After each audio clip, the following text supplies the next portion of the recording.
Hello everyone, कैसे हैं आप सभी। तो जैसा कि आपको पता है कि आपका सीटेट वाला जो एग्ज़ाम जुलाई में हुआ था वो हो चुका है। अब बाकी सारे बच्चे जो कि फ़र्स्ट टाइम प्रिपरेशन करना चाहते हैं दिसंबर के एग्ज़ाम के लिए, क्योंकि अगर आपका यहाँ पर जुलाई में एग्ज़ाम हुआ है तो आपका ऑन टाइम ही एग्ज़ाम होगा। ये आपको पता है, ईयर में 2 टाइम्स होता है। जुलाई में इस बार हो गया है तो नेक्स्ट टाइम आपका ये दिसंबर में हो ही जाएगा। या अब इसमें डिले नहीं होगा कि आपका जनवरी फरवरी तक एग्ज़ाम जा रहा है, ऐसा नहीं होगा। आप दिसंबर अपना टारगेट करके रखिए। अगर आप फर्स्ट टाइम प्रिपरेशन कर रहे हैं सीटेट के लिए तो एक प्लानिंग के साथ आपको अपनी तैयारी करनी है, तभी आप अपना इस एग्ज़ाम को क्लियर कर सकते हैं। और जिन्होंने इस बार एग्ज़ाम दिया है और उनको कोई भी डाउट है या उनको लगता है कि उनका क्वेश्चन पेपर कंप्लीट नहीं हुआ है या वो क्वेश्चंस को कंप्लीट अटेम्प्ट नहीं कर पाए हैं या उन्हें अपने ऊपर ज़रा सा भी डाउट है कि पता नहीं निकलेगा या नहीं निकलेगा, तो वो भी अपनी तैयारी अब फिर से शुरू कर सकते हैं। क्योंकि क्या होता है कि हम स्टार्टिंग से तो नहीं करते हैं, लेकिन बाद में आते हुए हम एकदम से अपने ऊपर बर्डन ले लेते हैं। तो वो वाली चीज़ नहीं है। अगर आप दिसंबर की प्रिपरेशन कर रहे हैं और सोच रहे हैं कि आपका एग्ज़ाम तब क्लियर हो जाए, तो उसकी तैयारी आप एक साथ मत करिए, थोड़ी-थोड़ी स्टेप बाय स्टेप करते रहिए। पूरा सीक्वेंस के साथ इस बार हम चलेंगे। पहले आपकी एनसीईआरटी की बुक्स कंप्लीट होंगी, हर क्लास की, हिस्ट्री, ज्योग्राफी, पॉलिटी की। और इस बार मैं आपको पेडागोजी का भी आपका पहले थ्योरी पोर्शन कराऊंगी, उसके बेसिस पर ही आप क्वेश्चंस को अटेम्प्ट करेंगे, तो वो भी प्रैक्टिस हम करेंगे। तो आज जो हम स्टार्ट कर रहे हैं ये हम अपनी क्लास 7th की ज्योग्राफी से स्टार्ट कर रहे हैं। आपने देखा भी होगा एग्ज़ाम में कितने सारे क्वेश्चंस डायरेक्ट पूछे गए हैं, और ये जो चैप्टर है इन्वायरमेंट, एक क्वेश्चन इससे डायरेक्ट पूछा गया है, वो मैं अभी बताऊंगी आपको कहाँ से किस लेयर से। आपने दिया होगा एग्ज़ाम तो आपको पता ही होगा डेफिनेटली। तो अपनी तैयारी को आप अभी से भी शुरू कर सकते हैं, ठीक है। तो चलिए चैप्टर को स्टार्ट करते हैं। फर्स्ट चैप्टर है इन्वायरमेंट, क्लास 7th की ज्योग्राफी की बुक है।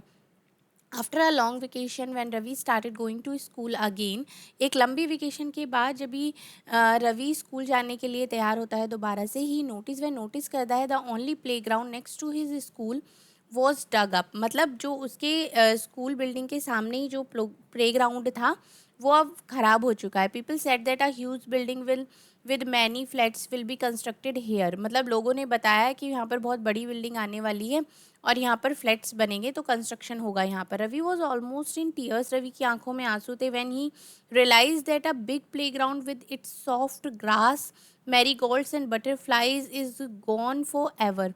मतलब उसको ये लगा कि उसके प्ले ग्राउंड में इतनी सॉफ्ट ग्रास थी, फ्लावर्स थे, बटरफ्लाइज थी, वो सब कुछ चला गया है। He shared his feelings with his classmates, उसने अपनी ये सारी फीलिंग्स अपनी क्लासमेट के साथ भी शुरू करी। इन द असेंबली में the principal too sadly observe, principal ने भी बहुत ऑब्जर्व किया, see how our environment is changing, कि किस तरीके से जो हमारा इन्वायरमेंट है वो चेंज हो रहा है। In the class Ravi asked his teacher, उसने अपनी टीचर से पूछा, व्हाट इज इन्वायरमेंट, इन्वायरमेंट होता क्या है। Whatever you see in your surrounding said the teacher, teacher ने कहा कि जो भी आप अपने सराउंडिंग आसपास देखते हो वही सब इन्वायरमेंट है। रवि थॉट अलाउड, उसने सोचा, that means the school building also, table chair in the classroom, even that open field, the road, the garbage, my friend, all are parts of our environment. उन्होंने कहा ये सारी चीज़ें हमारे इन्वायरमेंट का पार्ट है। Yes said the teacher, teacher ने कहा, but wait, some objects are created by nature, for example mountains, rivers, trees, animals. कुछ जो ऑब्जेक्ट्स हैं वो नेचर ने बनाए हैं, जैसे कि माउंटेन्स हो गए, रिवर हो गए, ट्री हो गए। Others are made by people, और कुछ जो हैं वो पीपल ने बनाए हैं, जैसे कि रोड हो गए, कार हो गए, क्लोथ्स हो गए, बुक्स हो गई, ये सब किसने बनाया, ये ह्यूमन बीइंग ने बनाया है। Now work in pair, make a list with your classmate sitting next to you to the creating of nature and by human being, कि क्या क्या चीज़ें नेचर ने बनाई हैं और क्या क्या चीज़ें ह्यूमंस ने बनाई हैं। Ravi, Paramjit, Jassi, Mustafa, Asha were all excited about making the list. Why is our environment changing, हमारा जो इन्वायरमेंट है वो क्यों बदल रहा है। आज Iqbal, it's all because of our needs, हमारी ज़रूरतों के हिसाब से ही इन्वायरमेंट बदल रहा है। Environment is a basic life support system, it provides the air we breathe, the water we drink, the food we eat and the land where we live. How do human beings modify this natural environment. अब इतने सारी ये जो natural चीज़ें हैं इनको human being किस तरीके से अपनी ज़रूरत के हिसाब से इनको मॉडिफाई कर रहा है। The car fumes pollute the air, water is collected in a pot, food is served in vessels and land is use to build factories. मतलब किस किस तरीके से आप वाटर को यूज़ कर रहे हैं, फूड को यूज़ कर रहे हैं, लैंड को यूज़ कर रहे हैं बिल्डिंग्स, फैक्ट्रीज बनाने में। ह्यूमन बींग्स मेक कार बना रहे हैं, मिल्स बना रहे हैं, फैक्ट्रीज बना रहे हैं and manufacture containers. This is how human being modify natural environment. मतलब नेचुरल इन्वायरमेंट को ह्यूमन बींग अपने अकॉर्डिंगली मॉडिफाई कर रहे हैं। अब यहाँ पर ये एक बहुत इंपॉर्टेंट चीज़ आती है और इसी से ही आपका अभी जुलाई में क्वेश्चन पूछा गया था। वो क्या था? कंपोनेंट ऑफ इन्वायरमेंट से था natural environment and human made environment.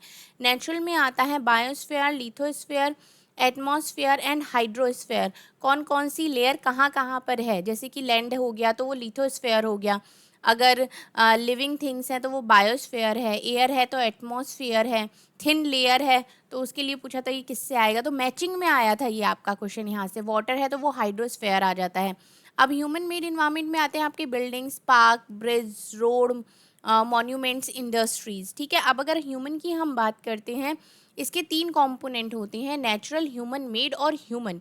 Human में आ जाता है आपका individual, family, community, religion, educational, economic and political situations. ठीक है, दे इंक्रीजिंग डे बाई डे। ये क्या होता है? डे बाई डे बढ़ रहे हैं। We are therefore modifying and at times even destroying our natural surrounding. तो क्या करें? कभी कभी मॉडिफाई कर रहे हैं और कभी कभी नेचुरल जो सराउंडिंग्स हैं उनको ख़त्म ही कर दे रहे हैं। टीचर ने रिप्लाई किया, from the above conversation you understand that the place, people, thing and natural that surround any living organism is called environment। मतलब आपने देख लिया इस पूरी बातचीत से कि आप समझ सकते होंगे जो प्लेस हो गए, पीपल हो गए, थिंग है, नेचुरल है, जो सराउंडिंग है, आसपास लिविंग ऑर्गेनिज्म है, वो सभी वो क्या है? वो इन्वायरमेंट है। It is a combination of natural and human made phenomena.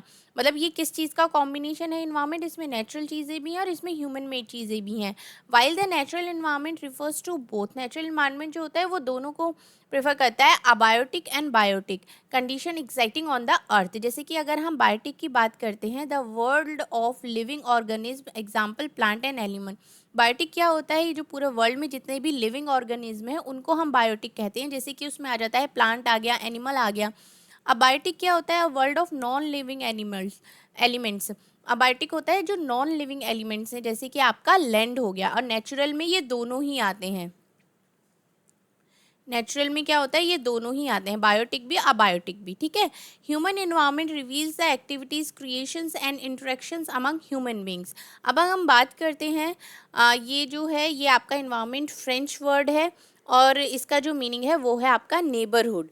ठीक है, अब यहाँ पर हम बात करते हैं नेचुरल इन्वायरमेंट की। Land, water, air, plant and animals comprise the natural environment. ये सब क्या इसमें आते हैं? नेचुरल इन्वायरमेंट में आपके आते हैं। You are familiar with the meaning of lithosphere, hydrosphere, atmosphere and biosphere. इन चारों का ही क्वेश्चन आया था मैचिंग में कि हाइड्रोस्फेयर है तो वो कहाँ पर होगा, लिथोस्फेयर है तो कहाँ है, एटमॉस्फेयर है तो कहाँ पर है। तो आप देख सकते हैं कि मतलब एनसीईआरटी बुक के चैप्टर्स पढ़ना कितना इंपॉर्टेंट है आपके लिए, क्योंकि वहाँ से डायरेक्ट क्वेश्चन पूछे जा रहे हैं। Let us learn some more facts about these domains. मतलब अब इनके बारे में आप डिटेल से पढ़ेंगे। लिथोस्फेयर क्या होता है? इज द सॉलिड क्रस्ट और the hard top layer of the earth. जो अर्थ की सबसे हार्ड मोस्ट लेयर होती है आपकी लैंड, वो होती है lithosphere. It is made up of rocks and minerals and covered with a thin layer of soil.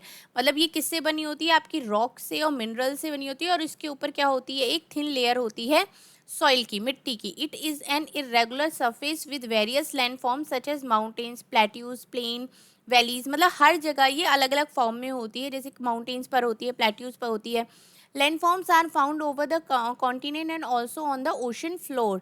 ये क्या होती है? कॉन्टिनेंट्स में, ओशन फ्लोर पर भी ये होती है। Lithosphere is the domain that provide us forest, grassland and grazing.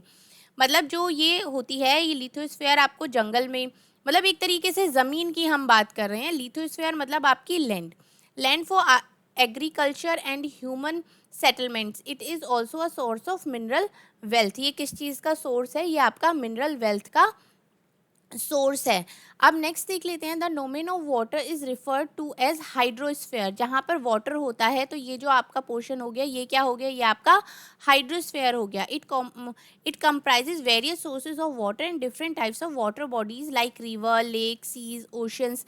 ये सब क्या किस में आता है? ये आपका आता है हाइड्रोस्फेयर में। It is essential for all living organism. और ये किसके लिए? जितने भी लिविंग ऑर्गेनिज्म हैं उनके लिए बहुत ज़्यादा ज़रूरी होता है। अब नेक्स्ट आपका आ जाता है atmosphere. It is the thin layer of air. Atmosphere के आगे जो मैचिंग में था ना वो था a thin layer of atmosphere, a thin layer of air, ये वाला था जिसको आपको मैच करना था। तो ये आपका एटमॉस्फेयर यहाँ पर हो गया that surrounds the earth. The gravitational force of the earth holds the atmosphere around it, it protect. और यहाँ से भी एक क्वेश्चन आया था, the gravitational force of the earth, मतलब जो आपके आसपास की जो वायु है वो किस तरीके से होल्ड रहती है, तो वो ग्रेविटेशनल अर्थ की ग्रेविटेशनल फोर्स की वजह से रहती है। ये आपका लास्ट वाले में क्वेश्चन आया था। It protect us from the harmful rays and scorching heats of the sun, मतलब जो सन से आने वाली हार्मफुल रेज होती हैं उनसे ये हमें प्रोटेक्ट करती है। It consist of a number of gases, इसमें बहुत सारी गैसेज होती है, dust, water, vapour. The changes in the atmosphere produce changes in the weather and climate. जब एटमॉस्फेयर में चेंज होता है तो वेदर में भी चेंज होता है और क्लाइमेट में भी चेंज होता है। Plant and animal kingdom together makes biosphere, plant और जितने भी एनिमल किंगडम हो गया वो क्या बनाते हैं, वो आपका बायोस्फेयर बनाते हैं। बायोस्फेयर कहाँ है आपका, ये रहा बायोस्फेयर, ठीक है। It is a narrow zone of the earth where land, water, air interact with each other to support life। ये एक ऐसा नैरो जोन होता है, छोटा सा जोन होता है जहाँ पर लैंड, वाटर, एयर आपस में एक दूसरे के साथ इंटरेक्ट करते हैं लाइफ को सपोर्ट करने के लिए। अब हम बात करते हैं व्हाट इज इकोसिस्टम। इकोसिस्टम क्या होता है, it is a system formed by the interaction of all living organism with each other and with the physical and chemical factors of the environment in which they live, all linked by transfer of energy and materials। ठीक है, अगर हम बात करते हैं at an NCC camp that Ravi class was attending, Ravi की class कर रहा था, जैसी exclaimed what a heavy downpour, it reminds me of my home in Kerala, you should come to see how it pours over the lush green field and coconut plantation। मतलब उसने कहा कि आप, मैं केरला में हूँ, जब आप एक बार वहाँ पर आएंगे तब आप इस चीज़ को बहुत अच्छे से देख सकते हैं। हीरा फ्रॉम जैसलमेर एक्सक्लेम, हीरा जो जैसलमेर से है वो कहता है we get no rain, we see only kikar and sand. वो क्या कहते हैं, वो सेंड ही सेंड वहाँ पर होती है, वहाँ पर कोई रेन नहीं होती है। As far as the eyes can see but you also find camels, say Ravi ने कहा कि आप वहाँ पर कैमल्स को देख सकते हैं। यहाँ पर ये रहा एक पॉन्ड इकोसिस्टम, आप ये देख सकते हैं, यहाँ पर एनिमल भी हैं, वाटर भी हैं और वाटर बॉडीज भी हैं। ठीक है, हीरा कहता है just not just camel, if you visit our desert you will see snake. मतलब सिर्फ कैमल ही नहीं होते हैं, रेगिस्तान में तो स्नेक भी होते हैं, लेजार्ड भी होते हैं, मैनी इंसेक्ट्स भी होते हैं। Ravi wondered why do the animals the vegetation and the way people live vary from place to place, are they all related to each other, क्या वो एक दूसरे से रिलेटेड है। अगर हम बात करते हैं, oh yes very much the teacher reply, teacher reply क्या करती है, हाँ ठीक है। अब अगर हम बात करते हैं 5 जून को आपका वर्ल्ड इन्वायरमेंट डे सेलिब्रेट करते हैं, ये भी आपसे क्वेश्चन पूछा जाता है कि वर्ल्ड इन्वायरमेंट डे कब सेलिब्रेट होता है, तो वो आपका 5 जून को होता है। 5 जून पूछ लेगा, 5 जुलाई पूछ लेगा, 5 अगस्त पूछ लेगा, इस तरीके से डेट सेम रख सकते हैं। नेक्स्ट देखते हैं, all plants, animals and human beings depend on their immediate surrounding. जितने भी एनिमल्स और ह्यूमन बींग्स हैं वो जितने भी आपका इमीडिएट सराउंडिंग होता है आसपास का, उसके ऊपर डिपेंड होते हैं। Often they are also interdependent on each other, और वो एक दूसरे के ऊपर भी डिपेंडेंट होते हैं। This relation between the living organism as well as the relation between the organism, मतलब जो लिविंग ऑर्गेनिज्म के साथ का रिलेशन होता है and there surroundings from an ecosystem. तो ये सब क्या होता है, ये आपका एक इकोसिस्टम होता है। There could be an ecosystem of large rain forest grassland, मतलब ये जो इकोसिस्टम होता है वो लार्ज रेन फॉरेस्ट में भी होता है, ग्रासलैंड में भी है, डेजर्ट में भी है, mountain, lake, river, ocean and even a small pond में भी ये होता है। Do you think the park in which Ravi and his friends played formed an ecosystem, मतलब जिस प्लेग्राउंड में रवि और उसके फ्रेंड खेल रहे हैं वो भी क्या बना रहे हैं, एक इकोसिस्टम बना रहे हैं। तो आपको अच्छे से क्लियर हो गया होगा ये चीज़ क्या है। ठीक है, अब नेक्स्ट देखते हैं, इसमें आता है आपका ह्यूमन इन्वायरमेंट। ह्यूमन इन्वायरमेंट क्या है? Human beings interact with the environment and modify it according to their need. मतलब जितने भी ह्यूमन बींग्स हैं इन्वायरमेंट के, वातावरण के साथ इंटरेक्ट करते हैं और उसको अपनी नीड के अकॉर्डिंग मॉडिफाई कर रहे हैं। Early humans adapted themself to the natural surrounding.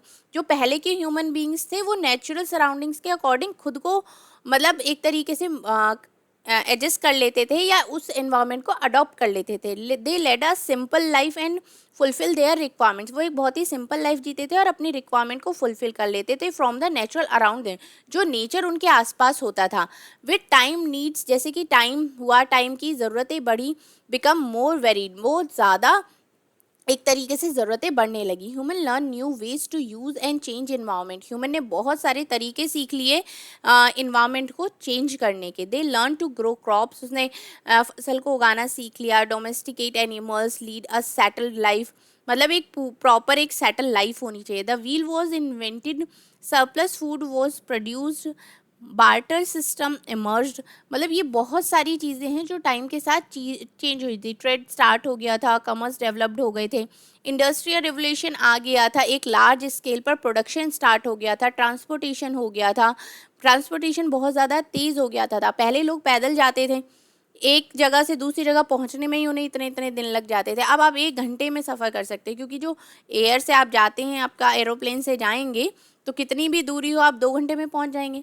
Information revolutions made communication easier and speedy across the world. Same चीज़ हुई है कम्युनिकेशन के साथ। जिस तरीके से आपके पास मोबाइल फ़ोन है, आप कहीं भी कॉल कर सकते हैं, 2 मिनट में किसी भी दूर बैठे इंसान से बात कर सकते हैं। Have you ever thought why you love eating a juicy watermelon in summer? आपको क्यों लगता है कि समर्स में आप जो जूसी वाटरमेलन होता है उसको खाना पसंद करते हैं, and hot hot roasted peanuts in winter, और मूंगफली आप विंटर्स में खाना पसंद करते हैं। A perfect balance is necessary between the natural and human environment. एक परफेक्ट बैलेंस होना बहुत ज़्यादा ज़रूरी है नेचुरल इन्वायरमेंट के बीच में और ह्यूमन इन्वायरमेंट के बीच में। Humans must learn to live and use the environment in a harmonious way. मतलब ह्यूमंस को ये ज़रूर से सीखना चाहिए कि वो इन्वायरमेंट को किस तरीके से उनको यूज़ करना है। अभी क्या होता है, कोई भी यहाँ पे अगर एक पैच है, यहाँ पे बहुत सारे पेड़ पौधे उग रहे हैं और यहाँ से मेट्रो भी जा रही है और यहाँ पर सारी मार्केट भी है, सब कुछ है, तो क्या करेगा, बिल्डर इस पैच को खरीदेगा और यहाँ पे बिल्डिंग खड़ी कर देगा और उसको अपने बहुत ज़्यादा हाई रेंज पे एक एक फ्लैट को बेच देगा, क्योंकि भाई आपके लिए यहाँ मेट्रो की फैसिलिटी भी है, आपके यहाँ पर मार्केट भी है, आपके यहाँ पर हॉस्पिटल भी है, सारी चीज़ें हैं। लेकिन जो वहाँ के जितने भी पेड़ पौधे थे जो इतने सालों में उगे थे वो 2 मिनट में ख़त्म हो जाते हैं। तो ये एक जो सबसे बड़ी चीज़ आ रही है वो यही आ रही है। इसीलिए कहा गया है कि मतलब ह्यूमन को बहुत ही सावधानी से इन्वायरमेंट को यूज़ करना चाहिए। ठीक है। अब a girl from Mizoram from Ravi classes often talk about the lush green surroundings of a place। मतलब एक और लड़की है मिजोरम से है जो कि रवि की क्लास में बात कर रही है, उसके आसपास जितने भी ग्रीनरी है। Seeing Ravi upset at having lost their playground, और रवि जो है वो बहुत अपसेट है क्योंकि उसने अपना जो प्लेग्राउंड था जिसमें वो खेलते थे वो चला गया है।